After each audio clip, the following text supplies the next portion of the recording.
अयोध्या मामले का एक सबसे बड़ा पहलू है कि इस मामले को लेकर देश में जितना भी विवाद उठा हो, लेकिन अयोध्या में कभी दंगे नहीं हुए। इस मामले के तमाम पक्षकार कहते हैं कि इसका शांतिपूर्वक समाधान संभव है, बस बाहर के लोग माहौल खराब न करें। हनुमानगढ़ी मंदिर के महंत ज्ञानदास ने कहा कि सुब्रमण्यम स्वामी ने राम मंदिर मामले को उलझा दिया है। सबकी सहमति से और न्यायालय की मध्यस्थता में इस मामले का शांतिपूर्ण समाधान होना चाहिए। दोनों पक्ष इस पर सहमत हो सकते हैं। वहीं दूसरे पक्षकार इकबाल अंसारी का कहना है कि परिसर में ही राम मंदिर और मस्जिद का निर्माण हो सकता है।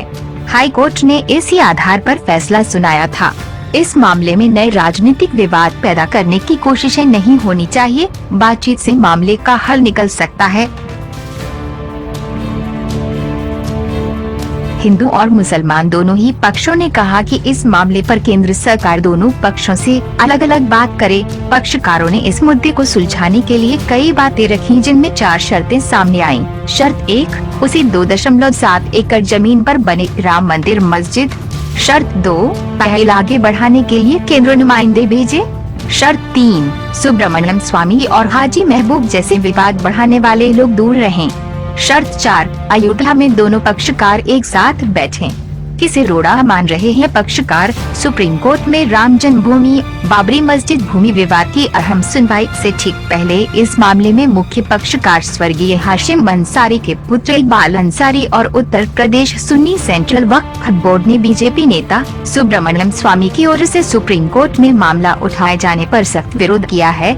शिकायत में कहा गया है कि सुब्रमण्यम स्वामी इस मामले में पक्षकार नहीं हैं। उनका इस केस से कोई लेना देना नहीं है। उन्होंने इस मसले में पार्टी बनने के लिए अदालत में याचिका दायर की थी, जिस पर कई पक्षकारों ने एतराज जाहिर किया था। इकबाल अंसारी और वक्फ बोर्ड के मुताबिक अदालत ने अभी तक स्वामी को पक्ष बनाने के बारे में कोई फैसला नहीं लिया है, लेकिन इसके बावजूद 21 मार्च को स्वामी ने मामले के असल पक्षकारों को सूचित किए बिना ही जल्द सुनवाई के लिए सुप्रीम कोर्ट में ये मामला उठा दिया। ऐसा नहीं है कि इस मामले में सुलह की ये पहली कोशिश है। इससे पहले 9 बार सुलह की कोशिश हो चुकी है और प्रधानमंत्री के स्तर से भी कोशिशें हो चुकी हैं। बाबरी मस्जिद और राम मंदिर को लेकर सुलह की पहली कोशिश 1859 में हुई थी। हिंदू और मुसलमान के बीच दंगे के बाद अंग्रेज अफसरों ने दोनों पक्षों के जिम्मेदार लोगों को बैठाकर मामले को खत्म कराने की कोशिश की और पार लगाकर विवादित जगह को 2 भागों में बांट दिया, लेकिन इससे हल नहीं निकला। 1949 में बाबरी मस्जिद में मूर्तियां रखे जाने के बाद नमाज पढ़ा जाना बंद हो गया। 1992 में बाबरी विध्वंस के बाद देश भर में दंगे हुए। पीवी नरसिम्हा राव के प्रधानमंत्री के काल में एक कमीशन गठित किया गया। दोनों पक्षों से बातचीत की कोशिशें हुई, लेकिन बातचीत नतीजे तक न पहुंच पाई। अटल बिहारी वाजपेयी ने भी सुलह की कोशिश अपने कार्यकाल के दौरान की। वाजपेयी ने इसको लेकर दोनों पक्षों से बात भी की, लेकिन वो दोनों पक्षों को समझौतों के लिए एक मंच पर नहीं ला पाए। 31 मई 2016 को भी विवाद को लेकर हाशिम अंसारी और महंत नरेंद्र गिरी के बीच बैठक तय हुई थी, लेकिन हाशिम अंसारी का इससे पहले की इंतकाल हो गया और ये बैठक फिर कभी न हुई। इलाहाबाद हाई कोर्ट की लखनऊ पीठ ने 2010 में जन्मभूमि विवाद में फैसला सुनाते हुए जमीन को तीनों पक्षकारों में बांटने का आदेश दिया था। हाई कोर्ट ने जमीन को रामलला विराजमान, निर्मोही अखाड़ा और सुन्नी वक्फ बोर्ड में बराबर बांटने का आदेश दिया था। हाई कोर्ट के फैसले के खिलाफ सभी पक्षकारों ने सुप्रीम कोर्ट में अपीलें दाखिल कर रखी हैं। 68 साल का सफरनामा 1528 दावा किया जाता है कि अयोध्या में बाबरी मस्जिद का निर्माण हुआ। 1949 बाबरी मस्जिद में गुप्त रूप से भगवान राम की मूर्ति रख दी गई। दावा किया गया कि भगवान राम का यही जन्म हुआ था। इसके बाद ये दावे सामने आए कि मंदिर हटाकर बाबरी मस्जिद बनवाई गई थी। 1984 मंदिर निर्माण के लिए एक कमेटी का गठन किया गया। 1986 इस विवादित स्थल को श्रद्धालुओं के लिए खोला गया।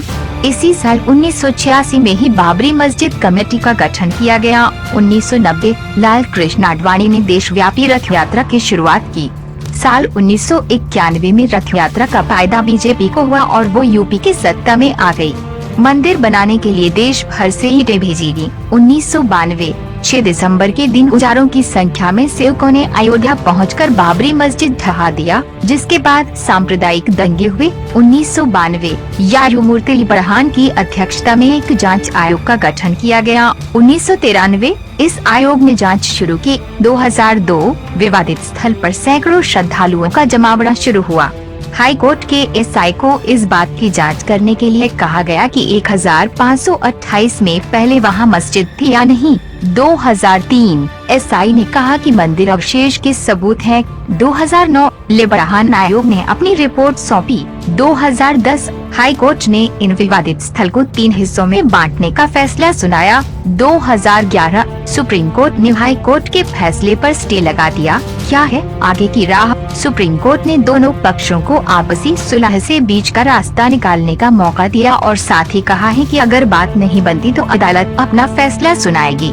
अब बातचीत को आगे बढ़ाने का दारोमदार केंद्र की मोदी सरकार और यूपी की योगी सरकार पर है। बीजेपी ने बातचीत से मामले का हल निकलने की उम्मीद जताई है। साथ ही कहा है कि गतिरोध को दूर कर राम मंदिर बनेगा। कांग्रेस ने इसे समाधान का बड़ा मौका बताया है, लेकिन बीजेपी नेता सुब्रमण्यम स्वामी के इस बयान पर बवाल मचा कि मस्जिद सरयू पार बनाया जाए। साथ ही कि अगर मंदिर मुद्दे पर सहमति नहीं बनती है तो 2018 में जब राज्यसभा में भी बीजेपी का बहुमत होगा तो कानून बनाया जाएगा।